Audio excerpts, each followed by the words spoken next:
सा पुनर्मनुना तेन गृहीतातीव शोभना विवाह विधिना ताता सृजत सर्गम समैथुनम। प्रिय दर्शकों नमस्कार, एक बार फिर से उपस्थित हूँ आप सबके सामने मंगलवार के कार्यक्रम में। आज जो आपसे चर्चा करने वाला हूँ, मंगल के मित्र होते हैं केतु, और आज हमारी चर्चा केतु पर ही होने वाली है। जय श्री कृष्ण आवश्यक रूप से लिखें। रविवार से पहले शनिवार को मैं लाइव आता हूं रात्रि 8:15 पे इसी चैनल पे। एग्जैक्टली 8:15 पे आप अगर इस चैनल पे आएंगे शनिवार को तो आपको लाइव दिख जाएगा, और वहां मैं आपकी कुंडली का अध्ययन करता हूं, आपके प्रश्नों का उत्तर देता हूं। आइए विषय पे लेके आता हूं। आज का जो कार्यक्रम है वो केतु देव को लेकर के इस विषय पे है। आरंभ में जो मैंने जो श्लोक पढ़ा है वो शिव पुराण का है, जिसका अर्थ अंतिम में बताऊंगा। अगर केतु देव जन्म कुंडली के छठे, तीसरे या एकादशवें, बहुत ध्यान से समझिएगा, अगर इन भावों में बैठे हों, और अगर ऐसे केतु देव पर गुरु की दृष्टि हो, शुक्र की दृष्टि हो या बुध की दृष्टि हो, मतलब किसी एक शुभ ग्रह की दृष्टि पड़ गई, मतलब अगर केतु यहां बैठे हैं तो गुरु की दृष्टि यहां से पड़ गई, कहीं से भी गुरु की दृष्टि पड़नी चाहिए। अगर केतु यहां बैठे हैं तो यहां से भी एक शुभ ग्रह की दृष्टि पड़ गई, और यहां अगर केतु देव बैठे हैं तो वहां भी उनको एक शुभ ग्रह देख रहा हो, तो ऐसे केतु देव राज्य, सुख, संपदा, प्रतिष्ठा, लाभ, ऐश्वर्य, ये सब देने वाले हो जाते हैं। ये पहला सिद्धांत ये केतु देव को लेकर के है। केतु देव से आपको ना एक बड़ी अच्छी बात ये भी समझनी चाहिए कि केतु जो होते हैं वो मानसिक पीड़ा ज्यादा देते हैं। राहु शारीरिक और मानसिक दोनों पीड़ाएं देते हैं, जबकि केतु मानसिक पीड़ा ज्यादा देते हैं। मानस पटल कमजोर होता है, वो भ्रम ज्यादा देते हैं, और एक तरफा भ्रम देते हैं। मतलब संबंधों में, जैसे अगर किसी भी व्यक्ति को लेकर के अगर आपको कोई भ्रम रहेगा तो कैसा रहेगा कि उसके प्रति ना एक लगाव वाला भ्रम रहेगा, मतलब उसके अफेक्शन में आप रहेंगे और भ्रम में रहेंगे। जबकि राहु देव उससे विरुद्ध वाला भ्रम देते हैं, उससे घर्षण वाला भ्रम देते हैं। ये बात, राहु केतु अफेक्शन वाला भ्रम देते हैं। एक अलग तरीके का वैचारिक मतभेद देते हैं केतु देव, और राहु कर्कशता वाला मतभेद देते हैं, कठोरता वाला मतभेद देते हैं। दूर घर्षण के साथ आप किसी से यूं उसके जीवन से निकल गए, कुछ बोला नहीं, आपने उसे जाने दिया और आप उसके जीवन से निकल गए। ऐसा निकलना केतु देव कराते हैं। और एक आप उसके जीवन से निकल रहे हैं और पूरा जो है वो उथल पुथल मचा दिया, पूरा झगड़ा कर दिया, पूरी लड़ाई कर दी, पूरा एकदम हिंसक हो गए। ऐसा राहुदेव अलगाव कराते हैं। कराते दोनों अलगाव हैं, पहली बात। दूसरा, केतु देव व्यक्ति को धर्म के लिए सब कुछ छुड़वा देते हैं। केतु देव किसके लिए सब कुछ छुड़वाते हैं? धर्म के लिए। व्यक्ति त्याग रहा है तो किसके लिए? धर्म के लिए। और राहुदेव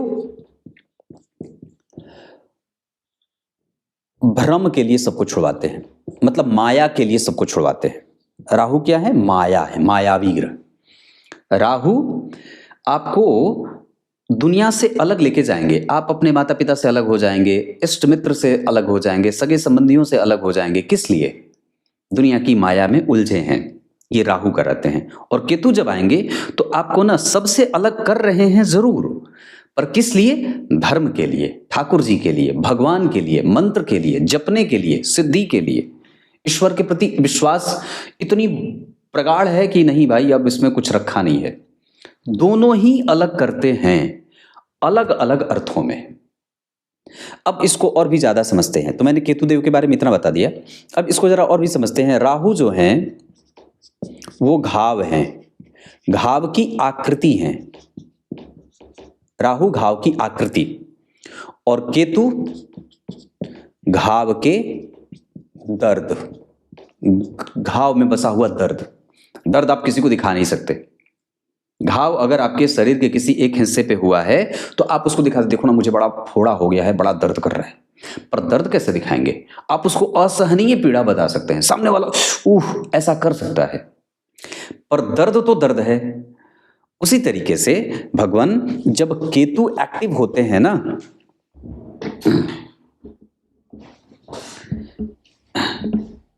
केतु जब एक्टिव होते हैं, और ध्यान से समझिएगा, बहुत आज का विषय बड़ा बढ़िया है। तो केतु जब एक्टिव होते हैं तो व्यक्ति को मानसिक भ्रम देते हैं ज्यादा, मानसिक भ्रम ज्यादा रहेगा। और राहु जब एक्टिव होंगे तो समस्त प्रकार की दुनिया को लेकर के भ्रम बढ़ जाएगा, दुनिया ही भ्रम दिखेगी। बुद्ध्या विहीन मति विभ्रम सर्वशून्यम, सब कुछ शून्य दिखाई देगा। पूरी दुनिया को आप भ्रम की दृष्टि से देखेंगे, सही को गलत देखेंगे, गलत को सही, मित्र को शत्रु बनाएंगे, शत्रु को मित्र बनाएंगे। और ये केतु अच्छे कब हो जाते हैं? तो मैंने क्या बात कही कि अगर केतु इन भावों में बैठे हो जहां जहां मैंने बिठाया है, एक यहां बिठाया है, एक यहां बिठाया है, एक यहां बिठाया है, यहां के केतु बहुत सुखी परिणाम देने वाले होते हैं।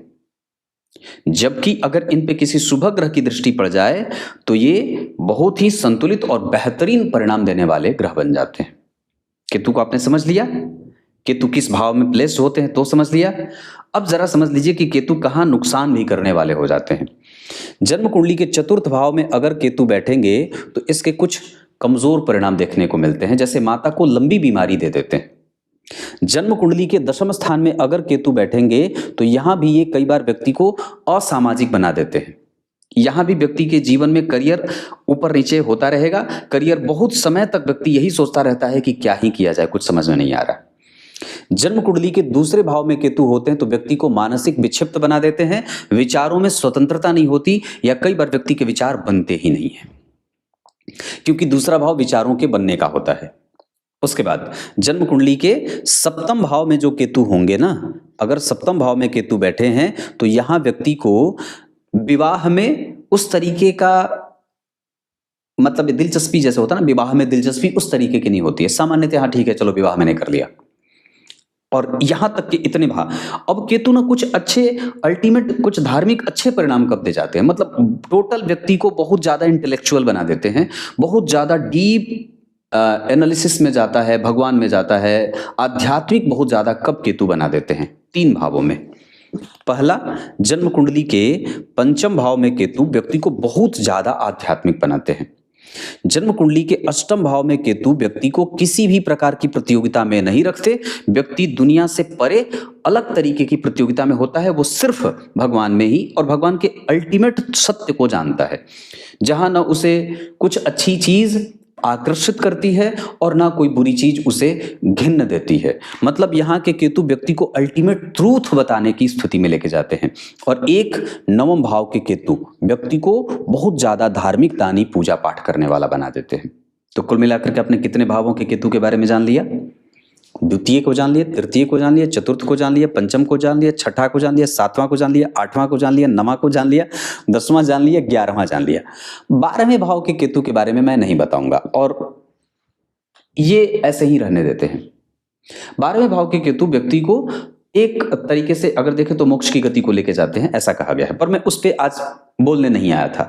मुझे मूलतया यही इतना ही बोलना था जितना मैंने बताया आप लोगों को।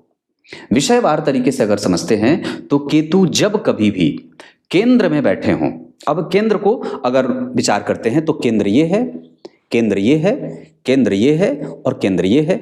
तो जन्म कुंडली के केंद्र में और त्रिकोण में बैठे केतु शुभ परिणाम देते हैं, लेकिन सबसे ज्यादा अच्छा परिणाम केतु किसी शुभ ग्रह से दृष्ट होकर के कर जाते हैं। गुरु से दृष्ट हो गए, बुध से दृष्ट हो गए, चंद्रमा से दृष्ट हो गए, शुक्र से दृष्ट हो गए, उनको ज्यादातर परिणाम दृष्टि का मिलता है, जो कि शुभ ग्रहों की दृष्टि को वो चाहते हैं कि मुझे कोई शुभ ग्रह देख ले। लेकिन मैंने भी ये बात देखी है कि जन्म कुंडली के दशम स्थान में जो अकेले केतु वाले लोग होते हैं ना, उनका करियर प्रायः अनएस्टैब्लिशमेंट में रहता है, वो अपने करियर को लेकर के थोड़ा बहुत परेशान रहते हैं। अब राहु को लेकर के विचार करें तो जब केतु चतुर्थ दसम भाव में बैठेंगे तो भाई निश्चित है कि राहु दशम चतुर्थ स्थान में बैठेंगे, तो यहाँ के राहु तो अच्छे हो जाते हैं। यहाँ के अगर केतु अच्छे हैं तो यहाँ राहु बैठेंगे, यहाँ के भी राहु अच्छे होते हैं, त्रिकोण और केंद्र के राहु अच्छे माने जाते हैं। तो भगवान कहने का अर्थ मेरा इतना है खाली कि अगर आप अपनी कुंडली में केतु को देख रहे हैं तो इतने भावों में बैठे हैं, तो सिर्फ आपको ये चेक करना है कि उस पे किसी शुभ ग्रह की दृष्टि पड़ रही है क्या, गुरु शुक्र बुध और चंद्रमा। अगर किसी शुभ ग्रह की दृष्टि पड़ रही है तो आप फिर अपने आप को, मैंने कई बार, ये लोग जब मुझसे फोन पे बात करते हैं तो कहते हैं केतु डिटैचमेंट कराते हैं, पर किस तरीके का डिटैचमेंट कराते हैं, अलगाव किस तरीके का कराते हैं, ये जब मैं उनसे पूछता हूं तो ये नहीं बताते। अलगाव कैसा कराते हैं, मतलब आपने दुनिया को छोड़ा है भगवान के लिए, ये केतु कराते हैं। आपने दुनिया को छोड़ दिया सिर्फ अपने लिए, ये राहु कराते हैं। सिर्फ अपनी प्रगति आप अगर चाह रहे हैं तो आपके राहु ऐसा आपको बना रहे हैं, स्वार्थी। लेकिन अगर आप दुनिया को छोड़ रहे हैं और अपनी प्रगति के लिए ही जा रहे हैं, लेकिन मानसिक प्रगति, आर्थिक प्रगति के लिए नहीं, आध्यात्मिक प्रगति के लिए अगर दुनिया को छोड़ रहे हैं, तो ऐसा जो अलगाव है वो केतु देव कराते हैं। क्लियर है? अब आइए कार्यक्रम के आरंभ में मैंने जो श्लोक पढ़ा है उसका अर्थ बता देता हूं। याद रखने वाली बात है कि एक कोई पूछ रहा था मुझसे, कभी फोन पर ही कोई पूछा मुझसे कि आप ये बताइए कि जब कभी भी हम लोग तिरुपति मंदिर जाते हैं, बालाजी मंदिर जो आंध्रा में है, वहां जाकर के बाल क्यों अर्पित करते हैं। मैंने कहा इसका उत्तर मैं कार्यक्रम में भी दे दूंगा और आपको भी बता देता हूं। तो मैंने उनको बताया हमारे शरीर के जो जितने अंग होते हैं वो किसी न किसी ग्रह से संबंधित होते हैं, और हमारे शरीर के कुछ अंग ऐसे हैं जो, कुछ अंग क्या, जैसे अंग विशेष तीर्थ स्वरूप होते हैं, जैसे कान हमारे तीर्थ हैं, है ना, हाथ भी तीर्थ है।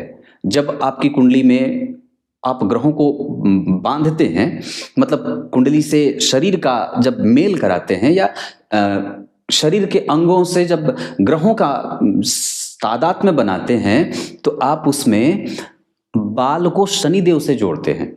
मतलब जो हमारी शरीर की स्थिति है उसमें शनिदेव हमारे बाल के रूप में विराजमान होते हैं, और भगवान नारायण है वो।